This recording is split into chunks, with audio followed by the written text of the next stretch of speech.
napakabilis po kung inyo pong napansin kanina. Hindi sa matter of 30 minutes. Kung na po, umakyat na po tayo ng task force.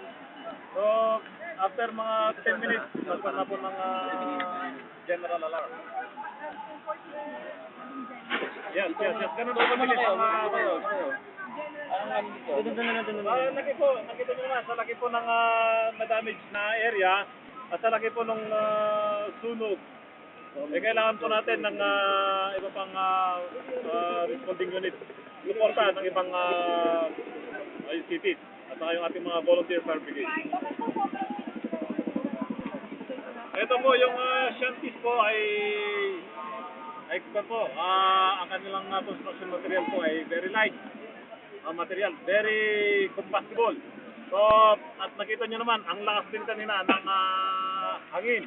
So, yun lang ang pinagdarasan namin na isang direction lang, yung wind direction, isa lang. Pupunta lang dito sa BLTV, hindi na umikot.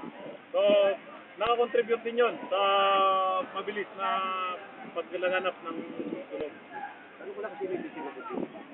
Ang aming pong investigador, si FO3 Rodriguez po. Ano ba? Edison Rodriguez. Sir, kalisod na yun lang para anong oras na kayo? Chief Inspector Unit F Mustang, Acting City Fire Marshal, Pasay City Fire Station. Bukod na tayo. Hindi, 12 po yun. 12 o'clock. Kasi 10:45 po, 10:45 po.